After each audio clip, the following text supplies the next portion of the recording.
Is it rocking? Yes. All right, hey everybody on Facebook Live, Jim Gale here, and I'm excited to share this presentation with you. And so it's going to be maybe between 30 and 40 minutes, and I'd love to get your comments at the end, and then I'll respond as I can over the next couple of days. So this is about an idea whose time has come, but it's much more than just an idea.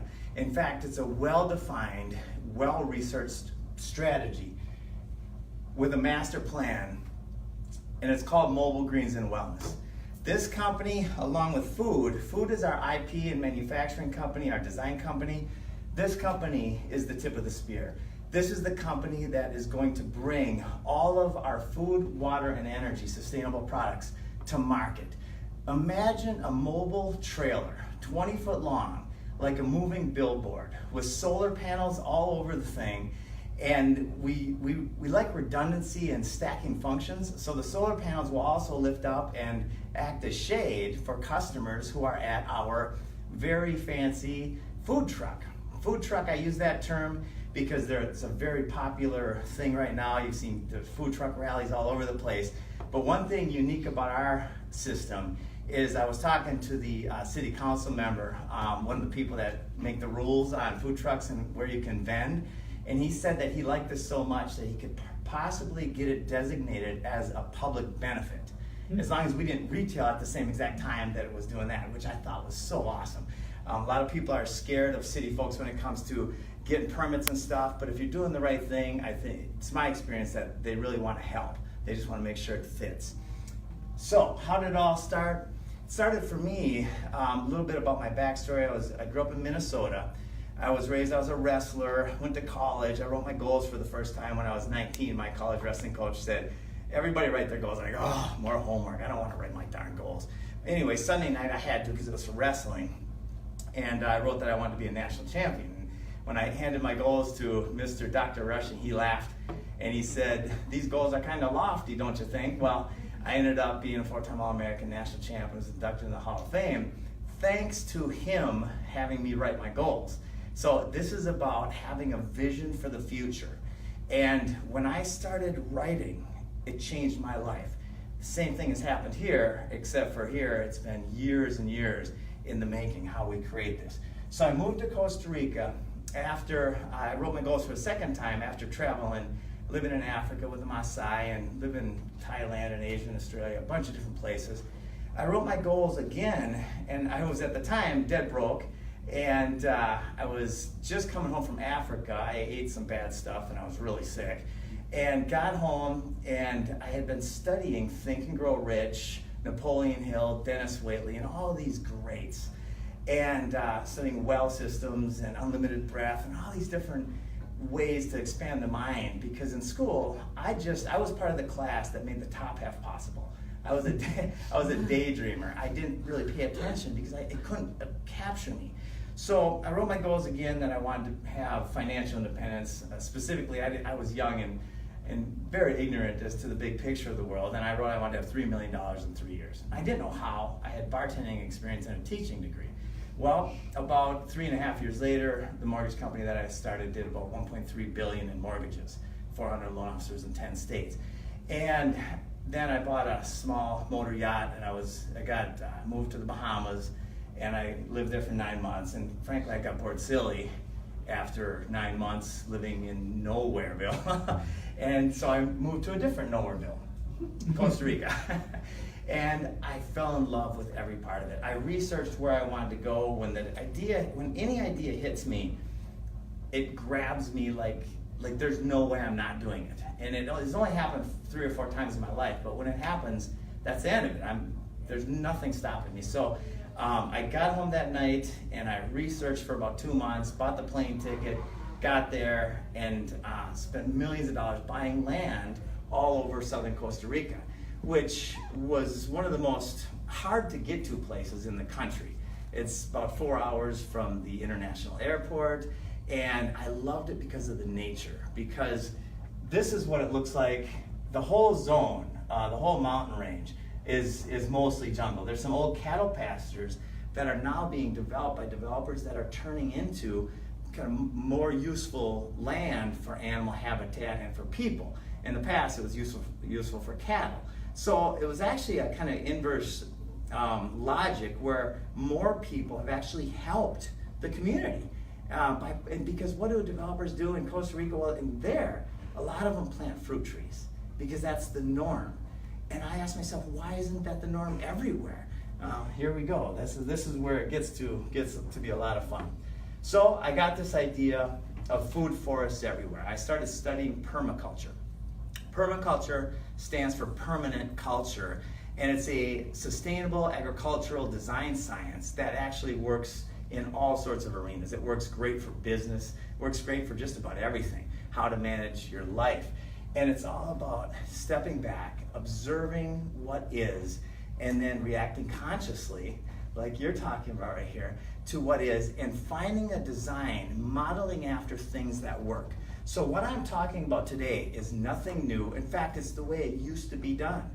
And in fact, it's the way it's still done in a lot of places around the world. If the economy collapsed in southern Costa Rica, which it did, and it still is, people are still eating. You never hear about anybody starving there because there's food growing everywhere. Florida, is there food growing everywhere? And should there be? Well, there isn't and there should be, and it's easier than you can imagine. As far as return on investment, there's nothing easier. Now, just to get a little more detailed, everything below here, Bill Mollison is the father or the founder of permaculture, and he said that the agriculture taught in colleges between 1940 and 1980 is the most destructive thing on the history of the planet. And he has a lot of evidence to support that. Jane Goodall said, we're going to look back on this dark era of agriculture and wonder how we could have ever thought it was a good idea to use poisons to grow our food, because it just doesn't work long term. It's not sustainable. Crop yields go down. The micronutrients that actually create soil are being killed and mined at a rate 10 to 40 times the rate of replenishment. So how do we do it? Well, let's prove it once again, and let's create a community in the middle of nowhere that has food growing everywhere. So we started with another master plan. It was an eco-village called Osa Mountain Village, which was my baby. In fact, the corporation's named after my oldest daughter, Amelia. And we created a master plan that uses less than 3% of the land for our actual footprint. And when you get right down to the houses, it uses less, and the roads and stuff, it uses less than 2% of the land for our footprint. The rest is food growing everywhere. And there's actually a book being written about it. There's a lot of details that I could go into on this piece. It's an amazing place. This is what it looks like today. This is where my daughter learned to swim, one of my daughters. I drank way too much at that bar once or twice. There was an ayahuasca ceremony in this house right here. Oh, there we go. I got kind of rowdy. A lot of fun. Edible landscapes are one of the easiest ways that will happen in the world, and it's just starting. We're really at the pioneering stage, and very soon, partly because of us and partly because of all the other wonderful people that are promoting these ideas, it will be hitting the early adopter, and then as the dis-ease and disease goes up, the understanding of this importance will also rise very rapidly. So tomatoes and bananas and lettuces and spinaches and these flowers over to the right, those bushes, this is one of the permaculture principles. It's called stacking functions. So we planted those bushes there because there's some houses here and their bedrooms are right here and the windows, and that's the restaurant. We wanted a buffer for noise and something that was natural and beautiful. Well, those plants, all of those bushes also have flowers that are edible. So it's a nitrogen fixer to fix the soil. It blocks the sound and the view from the restaurant, and it has edible flowers right next to the restaurant. And that's the reason tomatoes and different peppers and lettuces, all of these things are first tier things that you want very close to your restaurant, because they're a little more work, although relative to their value, not much more work at all. So we planted over 4,000 fruit trees in 4 communities, 1 in Nicaragua and 3 in Costa Rica. 150 different varieties of food are growing, most of them are still growing on our property. And I didn't know there were, 80% of those were new to me. you know, the momochinos and the lychees and the rambutans and these different, that's 3 names for the same thing, by the way. But the different kinds of avocado, the different kinds of banana, and the different kinds of mango, and the different kinds of all this stuff, which can be growing year-round in a lot of cases, especially in a climate like this. So that was completed in 3 years. And by the way, I'll just back up. Creating a master plan and creating a community like this is hard work in a foreign government. It's incredibly hard. The obstacles are off the charts. You know what's not hard? Food everywhere. That's easy. So, next master plan. Bring it home and scale it. How do you scale something? You want to change the world? You have to create massive value for the end user. You have to develop a rapidly scalable platform, and you have to catalyze a community of advocates. There's 2 ways to market, right? There's you spend $1 billion, or you just get social media to do it. The time is so right for what we're doing. It's absolutely now, because people recognize the value of this. And proof of that will come here shortly. We conducted a couple of years worth of audit. We asked a bunch of different questions. What products are trending? What should we start with? What products are quick to harvest? You know, there's a lot of people out there doing these awesome containers, and they're growing lettuce and maybe a few types of herbs and leafy greens. Those are awesome. I love them. I love decentralized food, not monocrops, which are one of the most destructive things in the world. And does anybody know the worst monocrop by far? Probably almonds or something? Yeah, lawns, grass.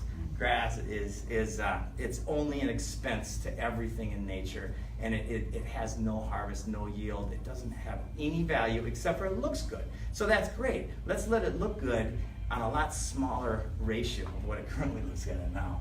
And personally, I believe that when we change the values in our minds about what actually looks good, then grass will be one of the ugliest things you could ever look at. You know, won't it look better, fruit trees and raspberry bushes, than grass once you really understand the value of it? So, quickest to harvest, most valuable yields, that's where the microgreens comes in, and we'll get a little more into that. And what products are the most nutritious? Microgreens are 4 to 40 times as nutritious as an adult plant. And then the least regulation. That takes out the marijuana industry, at least at the time being. Because we don't want to mess with that. We're starting a nationwide franchise. We don't want to have all of our franchisees worried about that. It's a great crop, has a lot of value, and it will come. It will come on the market big time. The franchise model, folks, is the most scalable business model in the world. I don't think many people disagree with that. You can see one on every busy street corner in a big town. So then what we like in permaculture, there are different principles. One is, I mentioned stacking functions and redundancy. And when you can put a bunch of things that are trending into the same mix, you just increase your likelihood of success by factors. You know, and that's how nature works. If one tree goes down, there's a whole bunch of stuff that can fill the void. If anything happens in nature, a lot of times there's backups to keep the system stable. So we've spent a lot of time and energy putting in redundancies and making multiple cash flow potential for the franchisee, because the franchisee is the one that has to take this to the world. And it has to make incredible sense for them to do so on every level. Mobile food delivery too. So I think we're aware that there's a lot of new companies popping up that send organic meals or all sorts of different kind of meals right to the doorstep. People in the Americas like convenience. In fact, I once heard the quote, "What do Americans hate most? Inconvenience." You know, and or being on a bus ride from like Nairobi to Malawi or wherever. Anyway, it should have been like a 6-hour bus ride. It took 3 days. And I was the one that was like, oh my gosh, this is way too long. It was just unbelievable how peaceful they were, because they didn't care about the inconvenience. They were just on a journey. You know, me, I wanted to get somewhere. So I've learned a lot in my travels about that. But mobile delivery, I do like convenience, and you know, it does have its benefits. So mobile delivery and making it convenient for people to have living food on their counter every day of the week, well, that's a big deal. we feel like that's going to scale very rapidly. So, can we catalyze a community of advocates? Last year, we were invited to Dallas Earth Day because my original invention, called the Permacube, was I did a little iPhone video, and it was shared 1,200 times in one day off of Facebook. And so, yes, we know for sure that our message can catalyze a community of advocates. At Dallas Earth Day, we sold everything we had, and they voted us #1 booth, largest Earth Day event in the world out of 800 booths. And partly just because they liked our energy, also because they love the message and they love the products. So a lot of fun, great people there. So what happened was we attracted some minds that had a lot of experience in the world of branding and design. And they said, Jim, we got to redesign this, we got to rebrand it. And I'm open. If an idea makes sense, my mind can change in 2 seconds with new information. And as soon as I heard that, I knew they were right. And so we paused, we redesigned and rebranded. This is the original Permacube. No marketing, just a simple, really amateur video. Shared 1,200 times, 670 likes and all this. From this one video, we had millions of dollars worth of requests to purchase systems. Here's our new design. It's called the Food House, F-U-U-D-H-A-U-S. That's one of the product line that we're going to be coming to market with in 2019 and 2020. This system right here can go in somebody's backyard, it can go into schools. In fact, we've got a curriculum, 113 pages so far, and a lot more coming that will teach through or via the Food House. Right here, it'll teach kids about nutrition, about sustainability, heck, even finances. Because can you imagine a school buys one of these systems and within 2 to 3 years, it pays off because it grows value, it grows organic, healthy food. And that's just in financial terms. What other ways does it pay off? In every way there is. At least that's important to this whole mission. It pays off in the kids learning. It pays off in community. It pays off in less plastic bags being thrown into the sidewalk, the ocean, or a compost. It pays off in multiple ways. So this is going to be a lot of fun getting this into schools nationwide. Microgreens. These little babies are the tip of the spear. Now, we didn't have really good pictures of microgreens, so it looks like wheatgrass, but they can be growing just about anywhere. They harvest in 7 to 14 days. And like I said, they're up to 40 times as nutritious as an adult plant. So you've got a kale microgreen and broccoli. We've got trays where they're mixed. How good is that for you? If you know about the properties of kale and broccoli, it's incredibly valuable on every level. And then when you look at what that'll cost, so let's say one of these trays, just if somebody buys one of them, 28 to 30 bucks.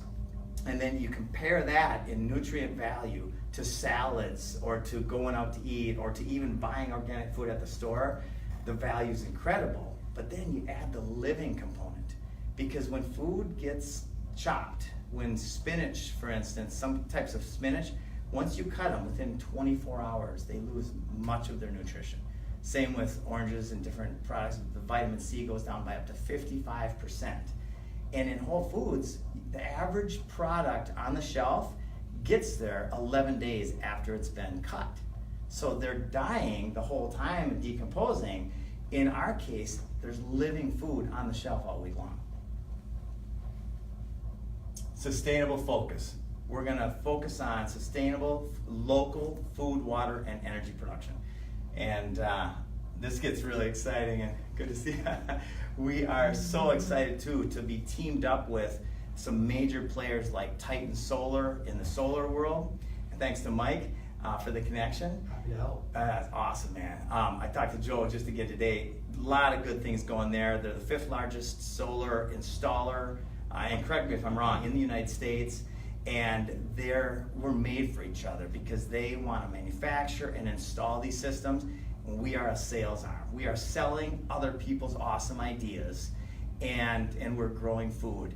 And the mobile greens, and I might have missed this part, but yeah, it has solar, water catchment, water filtration, and LED lights, and it can grow food and harvest water, harvest energy from the mobile system. So I don't think there's one out there like that. If there is, I haven't seen it, and I've been researching for a long time. But that right there is gonna bring people to say, what is this thing?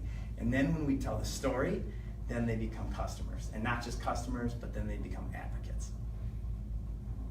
So what's gonna be the end result or the continuous result of all of our efforts? Well, I mean, disease is everywhere and it's going up like crazy. And why? Because the American diet sucks. We eat about, 62% processed foods. Heart disease and autoimmune and all these different diseases, and diseases are rampant and growing, and it's because we don't grow our own food, we don't eat healthy foods, we don't eat living foods for the most part. And it's so easy to change that. And once we show people, we inspire people through design, brand, and education, and we empower people through automation and convenience, then it will work. And it might seem like a big task, but social media is doing it for us already. There's already such a movement going this direction that it's very, very helpful to our whole mission. Reforestation. The number one reason for deforestation is for agriculture. So we start taking a little bit of our own food production, water, and energy into our own hands, and that can stop in just a few years. That'll slow down, and I believe it'll be reversed, because farmers won't need to grow. They won't have a market to grow when people are producing a lot of their own leafy greens and all sorts of the most healthy things they could be producing, veggies and fruits and stuff on their properties. Of course, replenish the soil. I already mentioned that. We cannot be mining our soil at the rate we're doing. It is unsustainable, and everything that's unsustainable eventually ends. And by the way, does anybody know the definition of sustainable? No. It's pretty interesting. Go ahead. Okay. So, and that's an interesting thing, because it's a pretty popular word, right? What does it mean? It means any system that through its creation and maintenance produces more energy than it takes to create or maintain. So I'll say that again. Any system that produces more energy than it takes to create or maintain. And folks, this is what I found over the years of study, over a decade of study. This is just job one for our society, is to create sustainability. Decentralize these three things, food, water, and energy. And why? Because it makes sense on a financial level, makes sense on a health level, individually, all the way up to globally. Saving the bees. There's some controversy about bee colony collapse.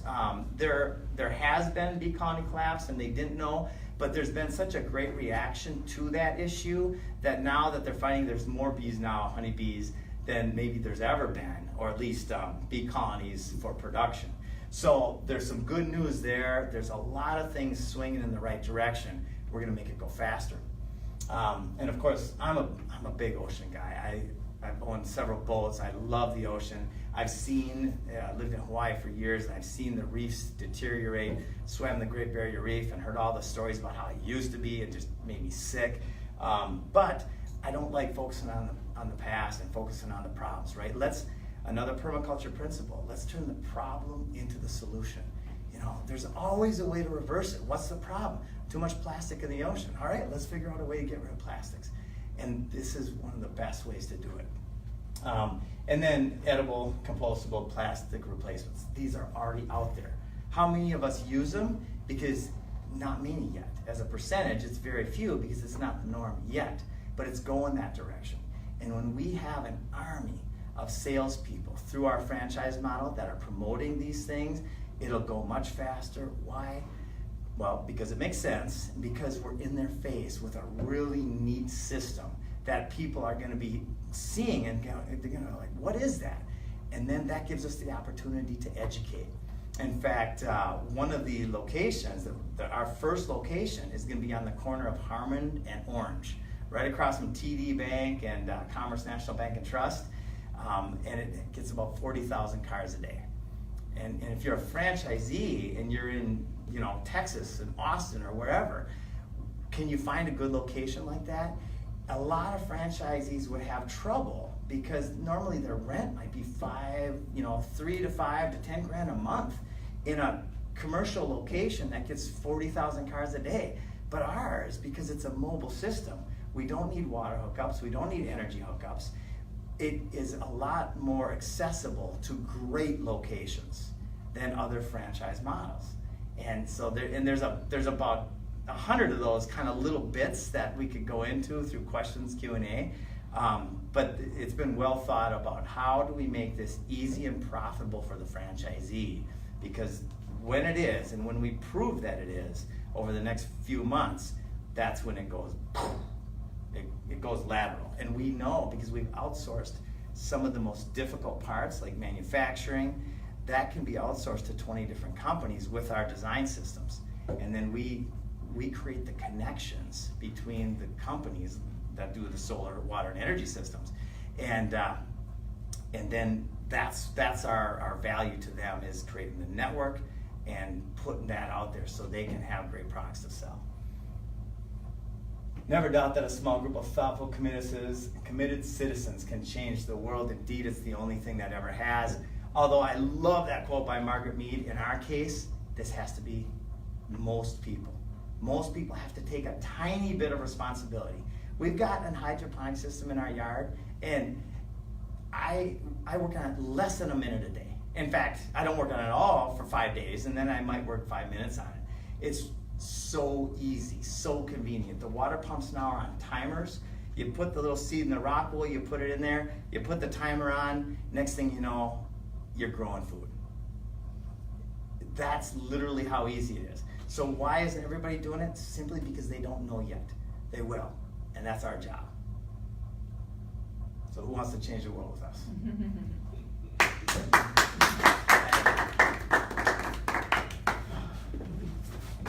Well, thank you. I hope you have some questions. I got a question. Yes, Dave. So what's the kind of labor economics of this? Because I get the local and the hyper-local, but there's a part of my brain, being the oldest person in the room, let me just check, that says this is like a return to the agrarian society. And people don't have time to, get to work on time and go through emails and do whatever they want. How does that work at scale? I understand the hydroponics, a minute a day, but you're talking about a lot more than hydroponic farming here in terms of, so help me understand that. That's a big question, and I'll give you the answer, and then please ask if I don't nail it all the way. But for one thing is we make it convenient, and we make it beautiful. The design company that we use, Snow Krylik, out of Minnesota, last year they were National Architectural Firm of the Year. So they're helping us design our products so they can be Apple-esque in their design relative to the other systems out there. Our branding fella, I'll mention now, his name is Jeff S. He's the one that Best Buy hired to take the Geek Squad brand international, and he crushed it. He's the one that puts a lot of the art together. So convenience and beauty are two ways that we inspire. And then through a little bit of education, showing them literally how easy it is. And that's gonna be one of my jobs, and it's the reason for this Facebook video. It's the reason we've hired a social media team, so we can get out and promote other people's awesome ideas all day long, every day, from 1,000, 2,000, 3,000, 10,000 locations worldwide. High visibility locations. Yes. So just to understand, so people can buy, let's say you had that set up on the corner that you mentioned. So I go there, and if I'm just like an end consumer, like I buy a tray of Microgreens, so kale, broccoli, all sorts of different stuff. and so that tray comes with a little bit of earth in it or something, and I bring it home, or how does that process So have you had those farmers markets that show up in a truck on your corner where you can buy basic organic food or whatever they have to sell, corn and tomatoes and stuff? I grew up in Minnesota, and there's always one on Friday nights. We'd always go get our corn and basic veggies there for the week. It's a lot like that. It's like a mobile farmers market where we'll be in your neighborhood, and yes, we'll sell you a tray for subscriptions. Can be $25 a week, and then you have that living food. You cut a little bit off of it, have one salad a day, and then at the end of the week you hand back the tray and get a new tray. Okay. So incredibly convenient, and that's still local production. That's almost as local as it gets. The next step is having the hydroponic system where you push the button, you put the rock wool in, and when you really do the math on the time, the time it takes to go buy that stuff and the money it takes to go buy that stuff, there's no comparison because you have to work for your money. So when you look at, okay, these veggies cost me $50, and let's say that's 2 hours of labor. You're not going to spend anywhere near that much time to produce $50 worth of better than organic food because you actually know what's in it. Organic seeds, we've got certain water filters that produce really good water. Yeah, makes it really easy. And do you sell that too, the hydroponic system? Yeah, that's our product line that's coming up next year. Okay. And yeah, so the one good thing about the franchise model is it's so rapidly scalable that we are able to do it basically on a bootstrap. We're able to do it without having $8 million or $1 million in the bank. The food manufacturing, on the other hand, is going to take some significant investment. We've raised about $330,000 already. We've got a team of 7 very dedicated and awesome people that are moving us forward. We are going to be looking for funding to close out the first round, a little over $1 million, and then we're going to get to sales, and then we're going to go for round 2. I feel like if you maybe do, since you said that you've invested already in social media and things like that, I think that maybe the average person wouldn't know how to necessarily, even if it's just make a little salad with those things. So I think if you raise some awareness to or do some little recipe Yes, videos that's or awesome. something, so people can see the end result and work backwards. Where do this looks good. Where do I find that? I think it would be easy. I love that idea. I've actually done several salad videos, and I'm going to be doing one tomorrow morning. I just listened to a doctor talk about how important greens are. People that eat more greens live longer. They've studied this. It's a no-brainer. Everybody kind of knows that already. So we're going to be doing videos every day, and then the social media team will be getting those videos out through our different channels to help educate people on how easy it is to have your own salad growing at home. You cut it. I love dressing. I'm not one of those folks that just really don't want anything unless it's microgreens and that's all they eat. I like a lot of stuff. I'm going to eat pizza, but I'm going to eat microgreens because that's where I get my nutrition, and then I'll eat a couple pieces of pizza for the taste of it. And that's, if we try to convince people to all become vegans, we're not going to have a business. So we're actually showing people that no, you can have all that stuff, but here's what happens is when you start eating these microgreens and these other things, you're not as hungry for that stuff because all of your nutrition, you're satisfied, and then you don't have the cravings. There's different kinds of cravings. There's the addictive craving, and then there's actual hunger. And once you get all your nutrients satisfied, you have less of both. Good question. What kind of a support system do you like for someone who gets in and just no idea, has never done this before, but what if there was a problem? I don't know what could go wrong, but let's say something went wrong with the water or Absolutely. something, fertilizer inputs or whatever you've got going. What do you do to alleviate those kind of issues? So the current support system for people that want to grow food at home is absolutely incredible. I'm part of a couple of networks that if you have, every day you look on there and there's a certain kind of bug that I'd never seen before on somebody's plant in some part of the world. And they'll put it on there, what is this and what do I do? And 90% of the time is leave it alone. But once in a while, okay, get some cayenne pepper, get some different kind of organic things, throw it on there. Or one lady in Arizona, she was having her plants fry way too fast because it was 116 degrees or whatever. And one of the people said, every day I take a gallon jug of ice and I just switch it off when it gets real hot. I put the gallon jug of ice in the water. That keeps the plants awesome all day. In the middle of the day, they wilt a little bit, but by morning, they're just rocking again.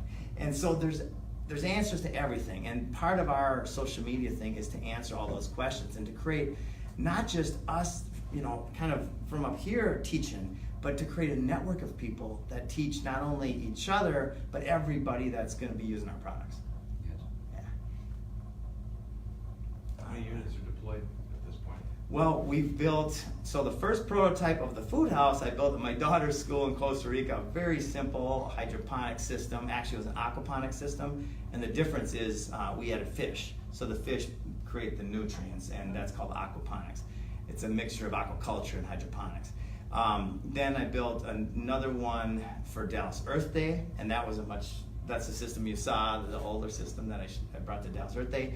And then the newer one that you saw, we built our first prototype of that in San Diego. And one of my partners, Brian Arnold, was the owner of Full Swing Golf.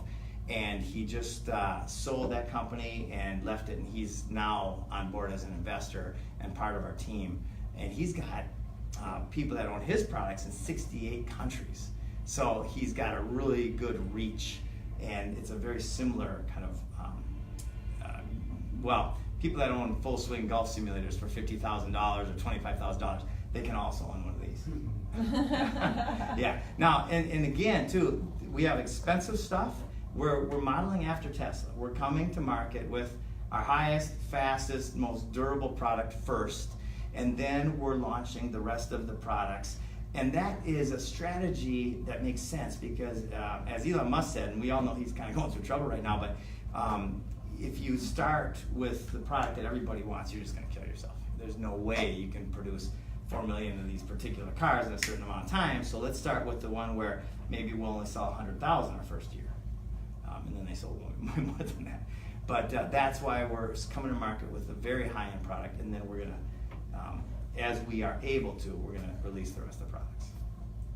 And do you have price points for those yet, or not yet? We have general price points. Like our hydroponics towers, we've got different versions. One will be about $159, and then one will be $499, and then the one really exciting one that I imagine is in everybody's home in the next 10 years or 15 years.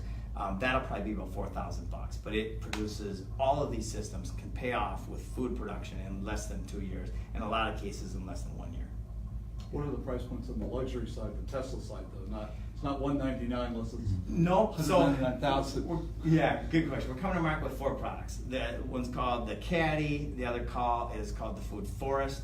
One I can't mention yet, and I hate that, but we've got partners and investors, and Merchant & Gould is our IP for this company.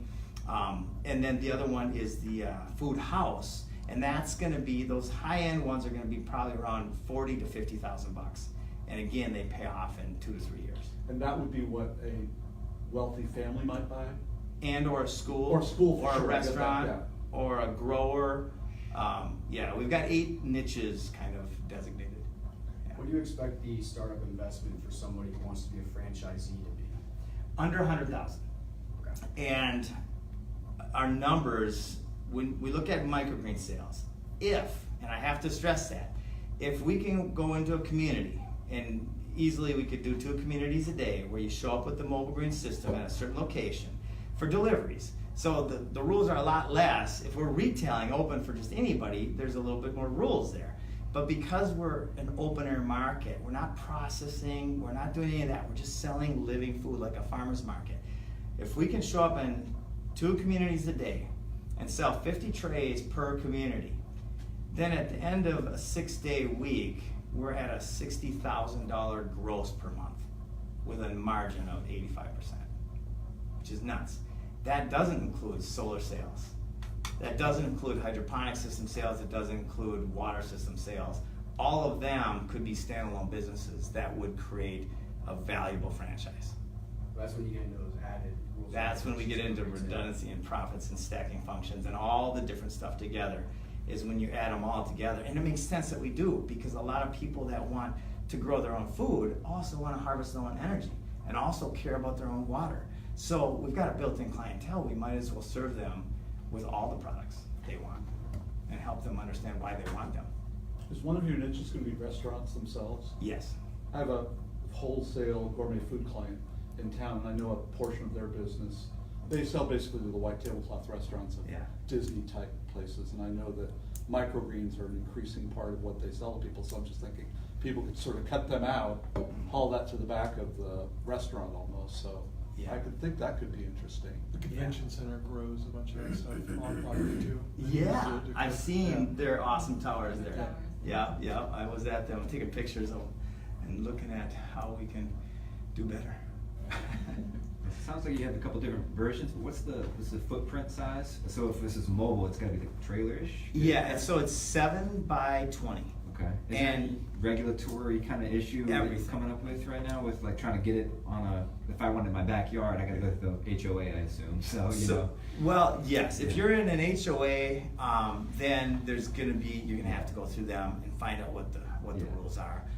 Or have it somewhere close, like I checked out one parking lot, it was real close to my house, it was $60 a month, I couldn't believe it was that inexpensive, for a secured parking lot. So that might be worth it, it might be a 5-minute drive, but it might be worth it to do it that way. Yeah, I'm just curious if there are any, you know, if there's a particular, like you're gonna bank a few of these, let's say, out just outside the city and then bring them in for the farmer's market thing, or what it seems to be the ideal right now. So our home base will be on the corner of Harmon and Orange. There's a huge parking lot there, and that's where we do have permission from the owner while we're paying them rent for that location. And again, the rent is a fraction of what it would be to have that many eyes on our system a day if it were a permanent location, plus way less money. The average, subway might cost $250,000, $280,000. You have to have 15 employees, and you have to have all this different stuff. And ours, 4 people, 2 full-time, 2 part-time, can run this thing. And it has all those profit centers, and you can run it 4 hours a day, 5 hours a day. There's just a lot of freedom involved in this kind of model.